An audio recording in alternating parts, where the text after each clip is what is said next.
Good morning from Panhandle Outdoors, America's only daily outdoor TV show. Your source for fishing, hunting, and information for folks who enjoy the great outdoors. Now sit back, relax. It's Panhandle Outdoors. Good morning, folks. Welcome to Panhandle Outdoors. I'm Winston Chester. Glad to hear this Friday morning. We're giving away a lot of stuff today. But first, let's take care of our weather. Brought to us by Gulf Coast Air Conditioning. Drew Pollard and the group up there working hard in Southport, a small business America right there. I know we have to be a real big company doing this and that, but I'm a small business kind of guy. I'm always will use small businesses. So I appreciate Drew and the effort they put forth, and I know a lot of y'all do too. High today 79, low 55, cooling off a little bit. Water temperature at the end of the pier 76. It's going up another 1.5 degrees, 76 degrees at the end of the pier. Pier fishing is going to be good. We're going to talk about that later. The river reading brought to us by Mountain Dew. On the outdoors of Mountain Dew, and I had that when you saw in the video yesterday. I had that one last Saturday. It was just hot and dry, and they were selling Mountain Dew, and I went up and grabbed one, and it was good. So it refreshed me. You're looking at the Apalachicola Bluntstown, folks. It's back up. You know, yesterday we said it's going down. Look at it now. It's up there to 14.3. All right, you think that's something? Look down at the Choctawhatchee at Caryville. It's right at 11 foot, which is really high. It's still going up. And all this rain we've been having, you know, it's not going to get any better. So this weekend not going to be a good time on the river as far as fishing. Now, you might want to just get any boat, ride around a little bit, and maybe build a little fire on the banks. But the wood's going to be wet, so I don't know what to tell you to do if you want to get on the river. Just ride around, I guess. Tide chart brought to us by Kent Forest Lawn. Good strong tides. Just kidding. I'm looking at the neap tide on May 7th. Completely neap tide today and tomorrow. It's not an Untitled movement today or tomorrow. And our wind direction, again, double figures at 14, coming out of the northwest. So it's not looking good right now. Let's take a break. We'll be right back. Okay, welcome back. Let's take a look at some upcoming activities, something good coming up tomorrow. Now, look here, the Red Holland Memorial Bass Fishing Tournament. These guys putting it on in honor of the memory of Red Holland. It's going to be at a White City boat ramp. That's tomorrow now. Weigh-in is going to be at 3 p.m. And look at that bottom line. $10 goes toward the Weewalt High School Bass Club. It's $110 a boat, 5-fish limit. So that's a good one. I know Old Red would be tickled with that. So get a chance to support that. Y'all go ahead and do that. All right, we got some pictures. I'm gonna line them up. I'm not gonna get through all of them. When I show a lot of videos, we get behind on pictures, which is a good problem to have. We'll start. Let's see. Let's start right here. This is a funny one right here. When the babysitter cancels, but you know the fish are biting, then that's a true picture. That was not posed. That was bass tracker and a family fishing. They got a life jacket on the baby. All right, here we go. Speaking one more tournament, the shout-out director staff. This is a big Brim Tournament. I'm sure we're going to try to be there this year. Saturday, May 29th. I know that's a little ways off, but it's going to, and you go down there and fish place for $10. So that's two good tournaments that were down there in Gulf County. Over here, Tarpon Seafood, they were knocking it out the other day. Look at them. That red snapper, somebody's going to win one of those today. And you see, they're working hard down there. Okay. We're issuing weekly stimulus checks. See manager. In other words, go to work. There are all kind of jobs out there people are looking for. I liked that when I saw it. All right. My buddy Jerry Forehand sent this. 90 spots on this redfish that I caught Sunday afternoon at Crooked Island, my personal record. Now, when Jerry says that's his personal record, that's big time because he fished his whole life in this area. He had 40 spots on one side and 50 on the other. He caught 9 redfish in the surf, no pompano, but he caught a dozen whiting. All right, here's a better picture. Okay, here's one side of it right here. Okay, that would win a spot tournament. 90 spots. Good job, Jerry. Thank you for sharing that picture with us, and keep on fishing, which I know you are. This is funny. The pandemic coach. I've been called track coach, basketball coach, but I've been called a pandemic coach. I'll call you our pandemic coach. We started with the gun cleaning, and then the fishing equipment organizing, planted a garden, harvested a garden, planted and harvested another garden. I want to thank you for the suggestion about family stories and history. This is my 89-year-old mom with dementia so bad she can't remember breakfast. But remember the old family story of Zay. She tells it perfect, even with sound effects. The great grandkids are hypnosis. Thanks for the memory. And that's thank you for sending that, Mr. Strength. Okay, this is a cobia. We haven't seen a lot of these now.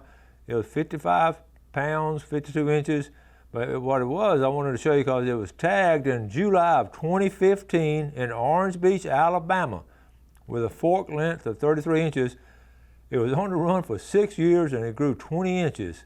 And so I got a series to show you. Okay, here's a tag on it, Ocean Springs, Mississippi, and the number stayed on there for 6 years. They measured it. It had grown 20 inches in those 6 years. And here's a tag of the University of Southern Mississippi. And I sure want to go out there and talk to those folks. That'll be some good interviews. But you see where the distance, bottom right-hand corner, the distance was 114 miles. And the bottom line was it released? No, they probably ate it. It needed to be eaten. Travel that far. Anyway, good job on that one. Heather Taylor out fishing Chad and Grant. Good job, Heather. She's out fishing the boys in the family. All right, Scott Lindsay sent me this. This is Jeremy. A couple of those guys went over there at Harbor Docks Cobia World Championships, and they won it. Local guys won it a couple of days, this past weekend. Checked $12,350 for that fishing team right there. Crab crunchers, what they call themselves. There's my little flashback. My little Mackenzie, our youngest granddaughter, and that was, 2018, was that 3 years ago? On this date, 3 years ago. So that's good. We got to do that again, Mackenzie. I thought this is a cute picture right here. Okay, I lost it. I'll tell you what, let's go ahead and take a break and we'll be right back. I'll find it. All right, here we go.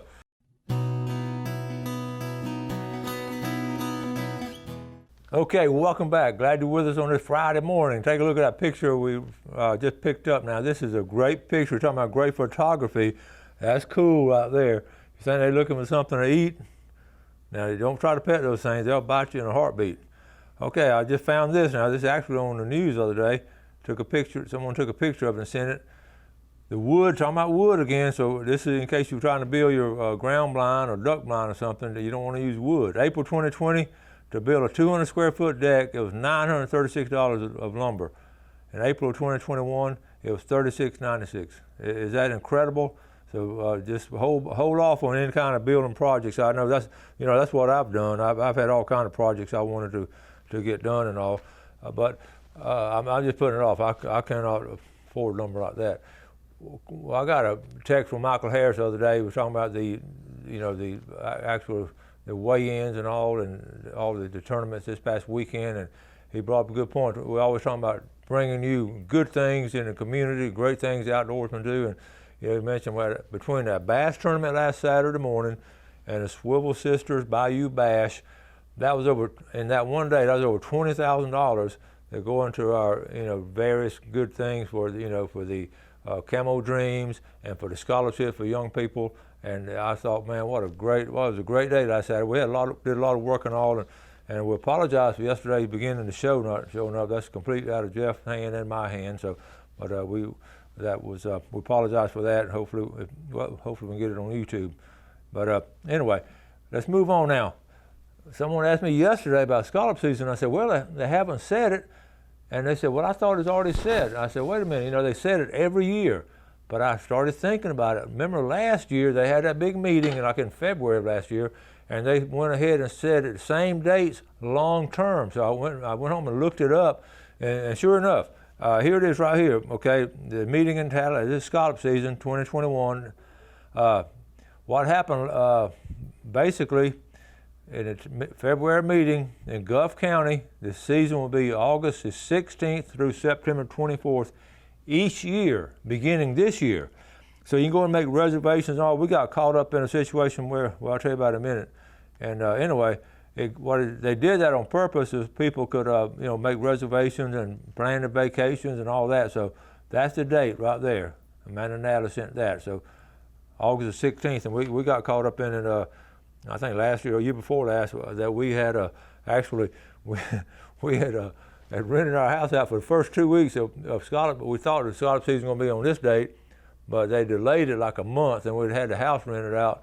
So that made us Gail and I, for 2 weeks, and we missed scallop season, not being able to stay down there. So we decided to just quit renting our house, and we just going to go down there whenever we want to. So anyway, that's going to. I do want to mention, speaking of Gail, and we've got Mother's Day coming up this weekend. I want to wish all you mothers out there a very happy Mother's Day, and we wouldn't be here if it wouldn't be for y'all. So I miss my mom. I think about her often. I miss my two grandmothers. They were sweet, sweet ladies, and I know you have fond memories. And Gail has been a wonderful mother. My daughter and daughter-in-law have been great moms. So it's just something to be blessed with to have mothers. So it's sort of our responsibility as children, as husbands, and even brothers and all to wish everybody in the family happy Mother's Day, do something for them, and don't let them cook on Mother's Day. We have our granddaughters are planning our Mother's Day, so I don't know, we're probably going to have hot dogs, but we're still going to have Mother's Day. I was trying to think of some cool gifts to get, and you know how I always like to make a list, but instead of doing 10, I just did like 6 quick things you can get for mom on Mother's Day that are sort of outdoor related. First thing I think of was a sun hat. Just big wide brim and all, especially scallop season coming up, fishing and all. It is so important to have that sun protection. Those make those sun hats all kind of cute ones now. They've always been sort of wide brim, and that's what you want. Number 2, just some cool glasses, some cool sunglasses, and I know most of them have them, but I've got a couple of pair because I leave them laying around and then find them about a week or 2 later. So glasses, number 2. Number 3, go to Panhandle Outdoors page, or go to the shop there, and you can buy the shirts, you can buy Jeff's video, all kinds of neat little things. You may just have to call Travis and then run by and see him if you want to try to get it in the last minute. Number 4, we mentioned this before, a guided fishing trip. Call up, we got so many great guides, I hate to call out one, but we got some great local guides, and if, go ahead and call them up and give them just a certificate for it, and go when you can. Next to last, the massive snorkel. I write that down a lot again. Scallop season coming up, a brand new massive snorkel will be cool. And always, number 6, always a good one, a new rod and reel, okay, with some pink on it. That'll be good. Okay, now I have some, I have another picture. This guy sent me this picture. I got to show you real quick. Let me see. Here it is right here. This comes from Gary Smith. Hey, Winston. Fairly new to the Panhandle, really enjoy your show. Was going to send a picture of a pheasant that was crossing the road near Paxton. Can't figure out how it got here, so thought it's strange for a pheasant to be here in the Panhandle. That's Gary Smith, so he sent me the pictures, folks. Why did the pheasant cross the road? What's he doing? But better yet, what's he doing in the Panhandle? It's on Monday on Clear Springs Road, but didn't get a picture. Tuesday he was crossing Double Bridge. Thought I would share, always different wildlife. So pheasant up there, and I don't have the answer to what. Look at that. That's a pretty bird. I'm sure it's in somebody's backyard. And here's one more picture of him right here, Gary. And thank you for sending that picture and all. And I have no idea other than that somebody had him in the yard or something, and in a pen, and maybe got out. Don't shoot him. I'd go ahead and try to capture him and put it in the paper. You found one. All right, here we go. We're going to get our drawing. Got a call the other day. LaQuinn Cannon from Mobile, Alabama watched the show. I said, I got a friend from Mobile, a regular viewer, talking about Nat Harrison. He said, well, now you got 2 because he watches it too. So we're going to add LaQuinn Cannon, who loves to fish and loves the show. Okay, now let's get ready for our gift certificate to Los Angeles. Remember, we'll mail this to you, but go ahead and touch base with me. Make sure I send your address. If for some reason, sometimes you don't get it within, say, a week or 2, give me a call back, and we'll make sure you get it to you. That's happened on a time or 2, but it could happen. The first winner all the way from Weewall, Charles Stringfellow. Congratulations, Charles. And now let's take a look at the second winner, and all the way from. This is. I just put that in. You saw what I did. I stirred it up. This one I just put in there. LaQuinn Cannon from Mobile, Alabama. Talking about beginner's luck. How'd that happen, Jeff?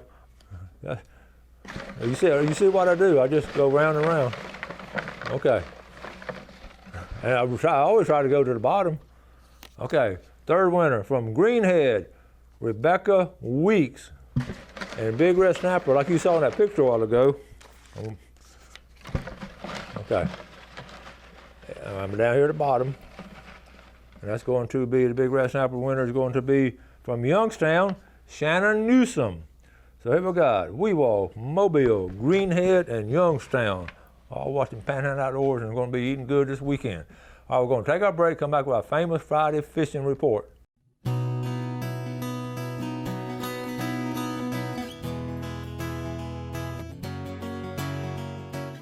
Okay, welcome back and welcome to the famous Friday fishing forecast. And I got tickled because nature's signing all wise as far as the tide and rivers, it don't look good. But weather-wise, it's going to be a great day to be on the water. So you have a mixture. So you can get out on the water, on any of the waters, the weather's going to be okay.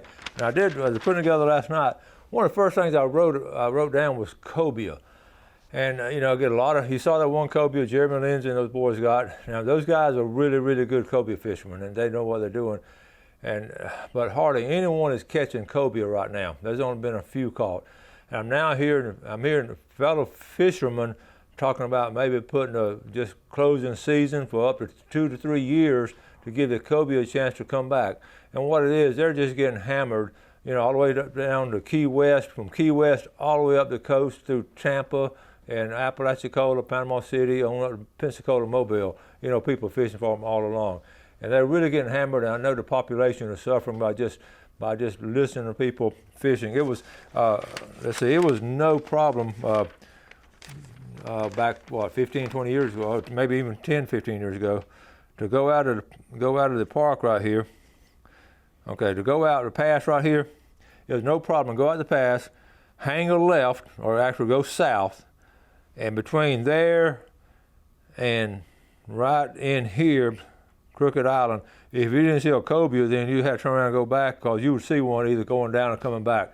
It was, during cobia season right now, so that's not like that. Now here's the other problem, I wrote this down too. People are taking, the fish they're putting in place of the cobia instead of going cobia fishing is a triple tail. And it's more vulnerable than almost anything. I remember Blair Morgan and I used to catch them, and we talked about how vulnerable they are because they're so easy to catch. If you know where to go, and you use live shrimp, hello, we did a lot of fishing with different people and all on triple tail fishing. So a lot of people are targeting triple tail, and that's going to be a problem, I feel like, before long too. We're going to start seeing, because they are really easy to catch, and they're staying in one kind of area. So anyway, that's just some reality there. Kings. The kings are starting to come in. Here it is, in May. June's going to be the big month for kings, but they have caught a couple of kings off of both piers. Now, that's a good sign. I've seen the pictures, and they're catching them. So this weekend really would be a good time to trove for kings, and because it's going to be sort of a clear day. It's going to be windy. Also wrote down they had a great week on AJ. AJ season opened up. The amberjack has been caught pretty steady all week long. Some really good, these were the charter captains, but some really good catches. And that's a lot of fun. Again, if your mom or something, or sister or wife who likes really serious fishing, get them a charter on an amberjack trip, because that is a lot of fun to catch, a really hard fighting fish. I would give pier, if I rank things 1 through 5, I'd give pier fishing a 5 this week and going on into the weekend. Of course, surf fishing has been a 5 now for about 3 or 4 weeks. Surf fishing has been on fire. It really has, even with all the wind. And I've been checking some of these people's reports and all. So the pompano, of course, I've talked about every week of pompano. I won't spend a lot of time on it today, but again, they're still catching a lot of them. Let's look at freshwater for a minute. The river's going to be high. Sandhill ponds will be good. The lakes will be okay, but the river's going. You saw on the chart how high it's going to be. Won't be a lot of good fishing in the river this weekend. You got a bass tournament tomorrow. Now it's going to be a challenge for these bass fishermen, but these good bass fishermen know how to fish high water, and you can maybe talk to them and learn some things from them, or go to the weigh-in and get some things down there. And I always I don't know if I'll get that weigh-in or not. I about weigh in and out, burn out on weigh-ins, but there've been some good ones. I wrote down one more thing. If you're surf fishing, get back to surf fishing, with it being one of the top things going on now, one of the great places to go is down here to the west end. We've talked about this before. Down in the west end, Lake Powell Lake in here. Fortunately, we had a public boat ramp put in there years ago before the building got here. Powell Lake is good. Redfish, all up in here. You got a lot more docks up in here fishing now. Really kayaking. This is some good places to go. And the thing about that little area right there, you can fish that lake, okay, catch trout and redfish, okay, and then come back after you do that a while. Of course, the boat ramp is right down in here, Lake Powell Park. And then, but the surf fishing is great for Pompano, okay? You've got Camp Helen State Park. You're going to have to walk a little bit. We talked about it before. But that right there in the middle of the screen, that right there, and on both sides, but really on the state park side, it's open to everyone. That's one of the top areas from way back where Pompano fishermen used to really go and catch them around the old dock at Camp Helen. So that, it's going to be a good place to go this weekend. And it's not that crowded, really, because most people don't want to walk that far from the park, park down there. But Lake Powell and the West End is really a good place to go this weekend, okay? Got to start wrapping things up. I think I covered all of it. Again, fresh water is going to be a challenge, but weather-wise, it'll be a great weekend. But the big thing, make sure to just get out and enjoy it, and have courtesy. If a lot of people fishing and they're ahead of you, don't cut them off and all, and especially in a situation where there's a line of people just sort of getting out. Right now, it's not that bad, but it's going to be getting that bad. You heard a guy yesterday said St. Joe Bay is about 2,000% worse off than it was. So it's just a challenge, with a lot of people out there, but it's not going to get any better. Just learn to deal with it and do the best you can. And be like old Jerry Forehand, just keep on fishing, all right? Thank y'all so much for watching Panhandle Outdoors. We've had a great week here. Really enjoyed all the things we had on, so hope you have too. You do something good today for your fellow man. Have a great weekend. God bless. Thanks for watching America's only daily outdoor TV show, Panhandle Outdoors with Winston Chester, featuring hunting, fishing, and other activities and information to help you enjoy the great outdoors. Join us next time for Panhandle Outdoors.